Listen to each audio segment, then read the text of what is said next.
Bonjour à vous tous, salut Québec.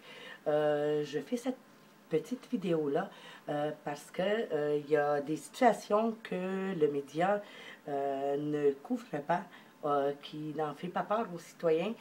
Par contre, ce sont des situations qui sont très réelles ici dans notre société, qui arrivent de plus en plus. Premièrement, j'aimerais toucher le cas de Sandra Solomon.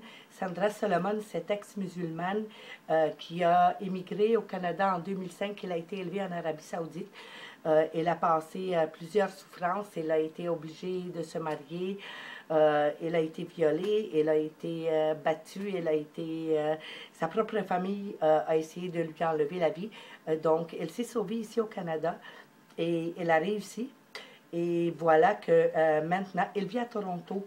Et cette jeune dame-là, elle est très, très découragée et elle dénonce farouchement l'islamisation. Et elle voit qu'est-ce qui s'en vient.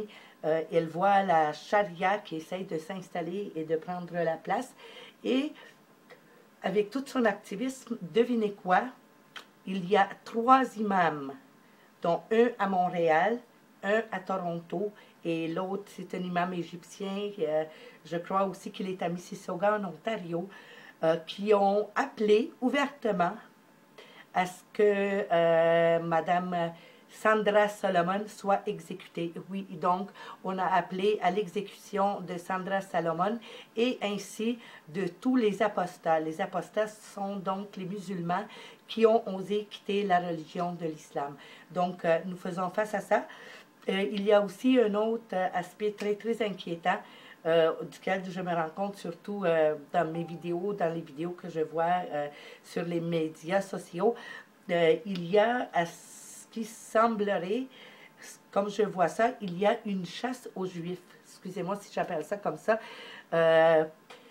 On dirait que la communauté musulmane est en train d'essayer de débusquer les Juifs et j'ai vu des commentaires tels que ah oui, c'est une conversation entre musulmans qui dit en fait oui, faites attention, il y a beaucoup de Juifs qui se déguisent sous des profils, sous des identités chrétiennes pour venir regarder qu'est-ce qu'on fait et pour nous envoyer des bêtises.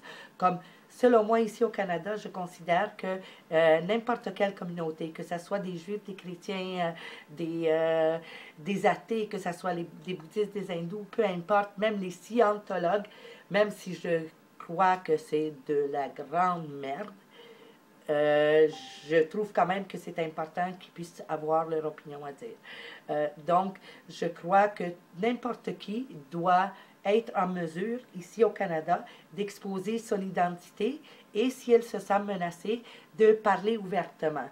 Mais ce que je remarque, c'est que selon les musulmans, oui, effectivement, les Juifs, ils cachent leur identité pour je ne sais pas quelle raison.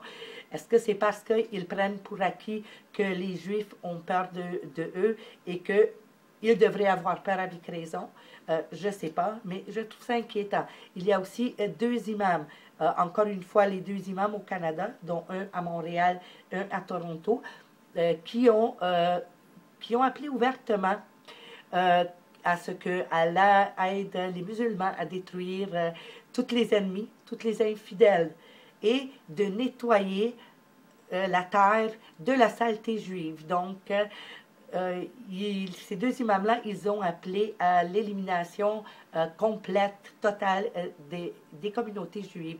Je ne sais pas si vous le saviez, mais pas dans la fin de semaine qui vient de passer, mais celle d'avant, il y a eu un meurtre à Montréal. C'est un juif hassidique qui a été poignardé, à mort. Bien entendu, on a eu très peu de couverture médiatique. Et cette couverture médiatique-là, elle a dit que c'était 2 voyous qui essayaient simplement de cambrioler et qu'ils ont déjà été vus souvent dans le secteur à essayer à cambrioler. Donc, tout pour dire que ce n'était pas un crime haineux.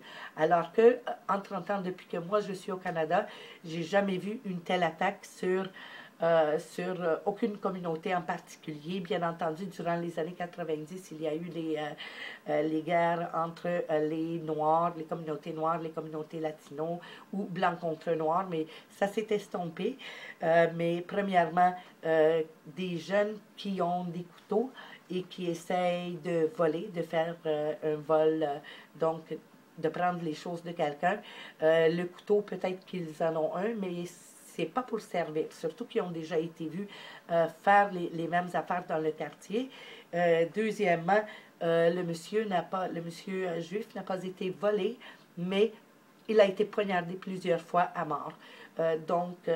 Avec l'appel aussi de la communauté musulmane, surtout des imams qui appellent pour vaincre l'ennemi, pour vaincre les infidèles et surtout nettoyer la place de la saleté juive. Je trouve ça très inquiétant. Je voulais vous attirer l'attention là-dessus.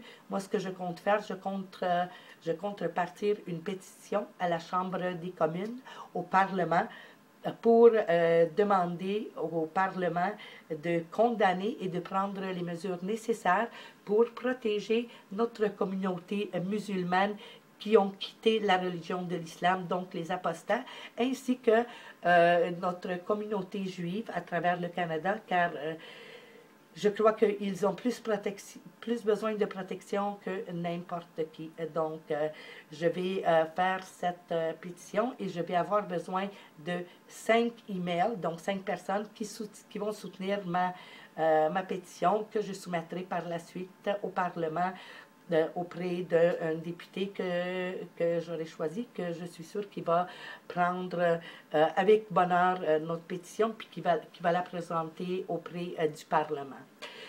Donc là-dessus, c'est tout ce que je voulais vous dire. Je trouve que c'est important en même temps parce que c'est de la violence qui vient de l'islam radical. Et c'est important tout autant de combattre l'antisémitisme et la violence contre les musulmans apostats, donc ceux qui ont laissé l'islam, tout autant que prévenir les violences et les crimes de haine qui dérivent de l'islamophobie. Je vous remercie, Québec, de m'avoir écouté et je vous tiens au courant là-dessus. Merci, bonjour.